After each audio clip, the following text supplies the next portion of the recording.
Hello friends, welcome to E classes. आज मैं आपको पढ़ाऊंगा कार्बन एंड इट्स कंपाउंड का पार्ट नंबर 3, जिसमें हमने पढ़ा था लास्ट टाइम अल्केन क्या होता है और उसका जनरल फार्मूला क्या बनता है। ठीक है, अल्कीन क्या होता है, उसका जनरल फार्मूला क्या होता है। तो ये जनरल फार्मूले मैंने आपको बता दिए किस तरीके से अपने करने थे। अब नेक्स्ट चीज़ हम समझेंगे, अल्काइन का भी मैं बता चुका था आपको। ठीक है, नेक्स्ट मैंने कहा था आपसे आइसोमेरिज्म पढ़ाऊंगा मैं, आइसोमर क्या होते हैं। तो आइसोमर्स वो कंपाउंड होते हैं जो हाइड्रोकार्बन है आपके, उनके मोलिकुलर फॉर्मूला तो सेम रहेगा लेकिन स्ट्रक्चर जो है वो चेंज हो जाएगी और जो प्रॉपर्टीज़ हैं वो बदल जाएंगी। तो ऐसे फिनोमिना को कहते हैं आइसोमेरिज्म और उनको बोलते हैं आइसोमर।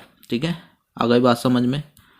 चलिए अब आइसोमर बना के दिखा देता हूँ। तो मैं यहाँ पे एक एग्जांपल ले लेता हूँ ब्यूटेन का। ठीक है, किसका? ब्यूटेन का। तो ब्यूटेन का मतलब होता है, ब्यूट का मतलब कार्बन की संख्या 4 और एन का मतलब सिंगल बॉन्डेड हाइड्रोकार्बन। ठीक है, सिंगल बॉन्डेड हाइड्रोकार्बन। तो अब यहाँ पे मैं जैसे ब्यूटेन लिया मैंने, तो ब्यूटेन लूँगा तो 1 2 3 और 4। अब यहाँ पे मैंने हाइड्रोजन लगा दिए। तो ये सिंपल वाला है। ठीक है, यहाँ पे हाइड्रोजन हाइड्रोजन हाइड्रोजन सब जगह हाइड्रोजन हो जाएगा। तो यहाँ आ जाएगा C4H10। ठीक है, ये आपका मॉलिकुलर फॉर्मूला है और ये जो स्ट्रक्चर बना है ये आपका स्ट्रक्चरल फॉर्मूला है। ठीक है, ये सिंपल वाला बना है तो ये ब्यूटेन हो गया। ठीक है, अब जैसे कि अगर मैं इसका एग्जांपल दिखाऊं ब्यूटेन का, तो ये ब्यूटेन बना इस तरीके से। ठीक है, ये ब्यूटेन का जो ये CH3 है, ये वाला यहाँ ना लगा के मैं यहाँ लगा दूँ तो एक H कम हो जाएगा। ठीक है, मैं यहाँ का जो H है ये वाला की H की जगह ये वाला C उठा के यहाँ लगा दूँ तो आपका ये जो C यहाँ से हट जाएगा, यहाँ आ जाएगा, जैसा कि यहाँ पे आपको ये दिख रहा है। ठीक है, तो एक H कम हो गया।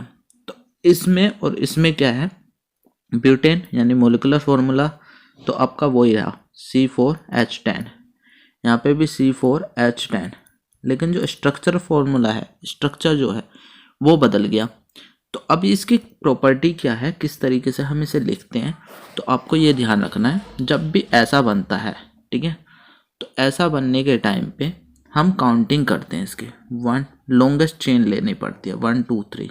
ठीक है, काउंटिंग हम कहीं से भी करेंगे, लॉन्गेस्ट चेन होगा। अब काउंटिंग कहीं से करने के टाइम पे, जैसे अब यहाँ पे 1 1 2 3 4 करा मैंने, काउंटिंग यहाँ पे ऐसे भी तो हो सकती थी, 1 2 3 4। अब कौन सी वाली सही है, ये या ये? तो उसे समझने के लिए हम क्या समझेंगे, एक पेज समझ लीजिए। सबसे पहले हमारी प्रायोरिटीज़ हमें पता होनी चाहिए, कैसे क्या क्या होती है काउंटिंग की। सबसे पहला जो हमने करना होता है वो लॉन्गेस्ट चेन ढूंढनी पड़ती है। क्या ढूंढनी पड़ती है? Longest chain. सेकेंड थिंग, हमें ऐसी चेन ढूंढने के बाद उसमें जब नंबरिंग देंगे, ठीक है, जब हम नंबरिंग देंगे तो नंबरिंग के लिए हमें प्रायोरिटी सेट करनी पड़ती है। तो प्रायोरिटी कैसे होती है? सबसे पहले प्रायोरिटी हम फंक्शनल ग्रुप को देते हैं, जो अभी मैं पढ़ाऊंगा। सेकंड थिंग, हम बॉन्डिंग के हिसाब से देखें तो सबसे पहले ट्रिपल बॉन्डिंग की दी जाएगी, उसके बाद फिर डबल। ठीक है, उसके बाद डबल के बाद फिर ट्रिपल, डबल के बाद फिर क्या करेंगे, सिंगल वाली बॉन्डिंग दी जाएगी। आ गई बात समझ में? सबसे लास्ट में सिंगल बॉन्डिंग दी जाती है। क्लियर हो गया? अब यहाँ पे क्या है, जो भी फंक्शनल ग्रुप जुड़ेगा उसके तरफ से हम काउंटिंग स्टार्ट करेंगे। ठीक है, तो एक ग्रुप और समझ लो, अल्केन आपने समझ लिया था, अल्कीन समझ लिया था, अल्काइन समझ लिया था। एक ग्रुप होता है अल्काइल। अल्काइल क्या होता है? अल्काइल आपका नेसेंट होता है, मतलब जो आपने वो पढ़ा था अल्केन ग्रुप। अल्केन ग्रुप में हाइड्रोकार्बन में एक हाइड्रोजन सब जगह जुड़ा हुआ था। एक जगह अगर मैं ना जोड़ूं, जैसे एग्जांपल लूँ मैं मीथेन का, मीथेन होता है आपका CH4, 1 2 3 4, H H H और H, ये मीथेन है। जबकि अब मीथेन की जगह क्या हो जाएगा, मिथाइल, अल्काइल ग्रुप। तो ये वाला जो H है ना वो नहीं होगा उसके अंदर। मतलब इसे मैं थोड़ा सा स्वाइप करके इधर लिखूं तो ये जो कुछ इस तरीके हो जाएगा, C यहाँ पे आपके H H H रहेगा और ये रह जाएगा ब्लैंक। इससे कुछ भी चीज़ आके जुड़ जाएगी। समझ आ गया आपको यहाँ तक? ठीक है। अब ये जो अल्काइल ग्रुप है इसे हम R से डिनोट करते हैं। किससे? R से डिनोट करते हैं। ठीक है। अब इसकी जितनी भी चीज़ें हैं हम यूज़ करेंगे वहाँ पर। अब ये ध्यान रखना आपने, इसका अगर मैं जनरल फार्मूला बनाऊं तो जनरल फार्मूला कुछ किस तरीके का बनेगा वो समझ लो। तो जैसे मैंने वहाँ पे CnH2n+2 होता था, यहाँ पे एक ही तो हाइड्रोजन कम है तो दो ना जुड़ के एक जुड़ जाएगा। तो ये हो गया जनरल फार्मूला अल्काइल ग्रुप का। ठीक है, अल्काइल ग्रुप का जनरल फार्मूला ये बन गया आपका। ठीक, क्लियर? यहाँ तक कंसेप्ट क्लियर है? चलिए अब मैं वापस इसको उस पेज पे ले आता हूँ। अब काउंटिंग देखो, यहाँ पे काउंटिंग हमने 1 2 3 यहाँ से स्टार्ट की थी, यहाँ से 1 2 3, यहाँ से भी करते तब भी 2 पे ही आता। ये जो अल्काइल ग्रुप है ना 2 पे ही आता। लेकिन यहाँ पे जो काउंटिंग है ना ये वाली रॉन्ग हो जाएगी, ये वाली सही हो जाएगी, क्योंकि 2 की तरफ जो प्रायोरिटी है वो अल्काइल ग्रुप यहाँ आ रहा है। तो हमारी काउंटिंग जो है ऊपर वाली सही होगी। ठीक है। तो आइसोमर में सबसे पहले हमने लॉन्गेस्ट चेन ढूंढी, फिर हमने नंबरिंग करी, फिर हमने क्या करना होगा कि प्रायोरिटी चेक करेंगे नंबरिंग किस तरफ से हमने करनी है। ठीक है। जैसे मैं इसकी बात करूं, इस वाले क्वेश्चंस की, तो मैं थोड़ा सा इसे स्वाइप कर देता हूं ऊपर की तरफ जिससे कि आपको क्लियर, और कलर भी मैं यहाँ पे ऑरेंज ले लेता हूँ जिससे आपको काउंटिंग। अब देखिए काउंटिंग मैं यहाँ से स्टार्ट करूँगा क्योंकि यहाँ पे मिथाइल आ रहा है। ठीक है। तो 1 2 3 4 5 6 कैसे हो जाएंगे? हेक्सेन है तो ये शायद रोंग है, इन्होंने गलती से यहाँ पे मिसप्रिंट कर दिया तो ये चीज़ नहीं आएगी, 5 तक आएगा, छठा तो ये है।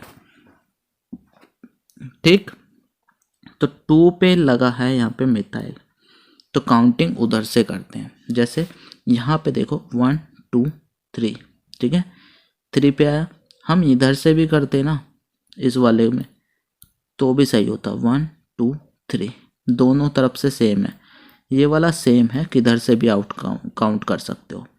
तो आइसोमर जब भी आप लिखोगे आपसे पूछा जाएगा कितने आइसोमर पॉसिबल हैं, तो सबसे पहले हमने ये चीज़ें सीखनी होंगी। सबसे पहले हम उसके अंदर चेक करेंगे कि क्या चीज़ मौजूद है। ठीक है। फिर हम नंबरिंग करेंगे लॉन्गेस्ट चेन की तरफ से। सबसे पहले लॉन्गेस्ट चेन चुनेंगे। जैसे अगर मैं यहाँ पे चेन चुनता तो ये 3 की चेन है। ठीक है। और अगर मैं यहाँ पे इसको देखूँ तो ये वाली आपकी 4 की चेन है, तो मैं ये वाली चेन चुनूँगा 4 वाली। ठीक है। और गिनती भी मैं इस तरफ से नहीं लिखूँगा 1 2, मेरे को गिनती काउंटिंग लिखनी पड़ेगी किधर से, उसके लिए यहाँ से 1 2 3 4, क्योंकि 2 नंबर पे मिथाइल पास में पड़ेगा, इधर भी और इधर भी। तो यहाँ 2 मिथाइल हैं तो मेरे को ऐसे लिखना पड़ेगा 2,2 डाई मिथाइल। डाई का मतलब क्या होता है वो समझ लीजिए, डाई का मतलब होता है 2। ठीक है। तो इस तरीके से हमें ये आइसोमर समझ आ जाएगा। ठीक है। तो आइसोमर एक मैं बना के दिखाऊंगा पूरे अच्छे तरीके से। अभी तक तो मैंने कंसेप्ट क्लियर किया आपका कि कैसे कैसे क्या है। ठीक है। तो मैं इसको क्लियर कर रहा हूँ मैं यहाँ पे थोड़ा सा, जिससे आपको ये क्लियरली अच्छे से समझ आ जाए। और मैं एक बना के दिखाऊंगा, इसी में बना देता हूँ तो आप समझ जाओगे। ठीक है। अब जैसे यहाँ पे ब्यूटेन का एग्जाम्पल लिया था, तो ब्यूटेन को समझे।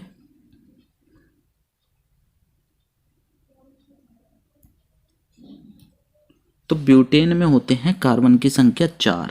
तो पहला 1 2 3 4 सिंपल वाला मैंने ये बना दिया, जैसा कि आपको मैं बना के दिखा दूँ। 1 2 3 4, यहाँ पे हाइड्रोजन कंप्लीट करे बॉन्डिंग के साथ H H H H H H H H H और H। ठीक है।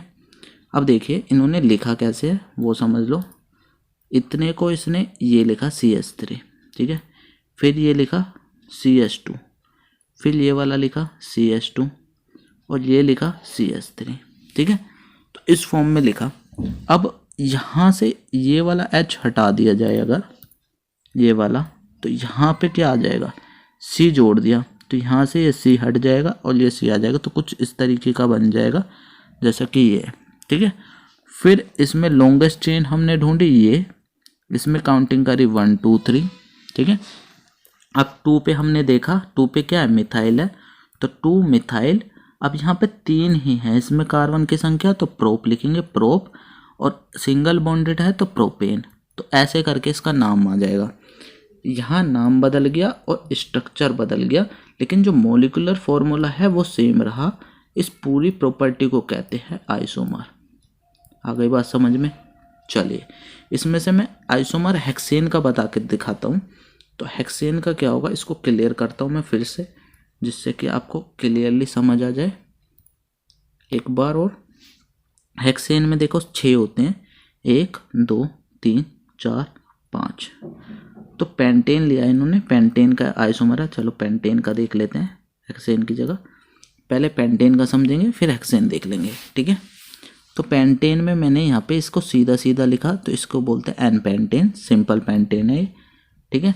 अब चलते हैं इसका आइसोमर बनाने। तो आइसोमर में क्या करा इन्होंने, एक यहाँ से हटाया ये वाला और यहाँ पे चिपका दिया, तो ये चिपका दिया इन्होंने। तो काउंटिंग, अब पहले लॉन्गेस्ट चेन ढूंढी, ये रही लॉन्गेस्ट चेन। अब काउंटिंग जो लिखेंगे वो किधर से लिखेंगे, 1 2 3 4।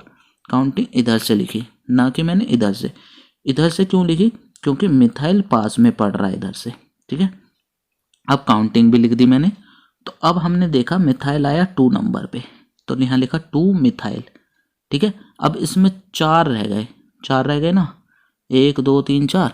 तो 4 के लिए क्या लगता है, ब्यूट लगता है, तो ब्यूट हो गया। और सिंगल बॉन्ड है तो एन हो गया। तो 2 मिथाइल ब्यूटेन इसका आंसर, जैसा कि ये नाम लिख रहा है, ठीक है। समझ आ गया।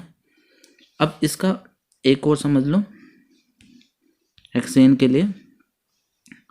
तो हेक्सेन का ये सिंपल वाला हो गया। अब यहाँ पे देखिए ये लगाया, तो अब इसकी लॉन्गेस्ट चेन क्या है, लॉन्गेस्ट चेन मैं इसमें मार्क कर दूँ, ये वाली लॉन्गेस्ट चेन है। तो काउंटिंग जो है इधर से चलेगी 1 2 3 4 5, ठीक है। ये नहीं होगा क्योंकि 6 तो टोटल है। हेक्सेन की बात करिए, ये गलती से इन्होंने लिख दिया है।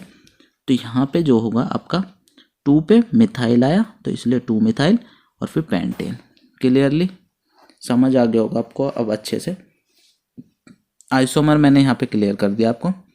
अब जो फंक्शनल ग्रुप है वो मैं नेक्स्ट वीडियो में बनाऊंगा, ठीक है। फिर उसके बाद हम प्रॉपर्टीज देखेंगे जितने भी ऑर्गेनिक हैं और इनऑर्गेनिक कंपाउंड हैं, ठीक है। Thank you. अगर आपको मेरी वीडियो पसंद आ रही है तो लाइक करें, सब्सक्राइब करें और ई क्लासेस फैमिली का हिस्सा बने। धन्यवाद।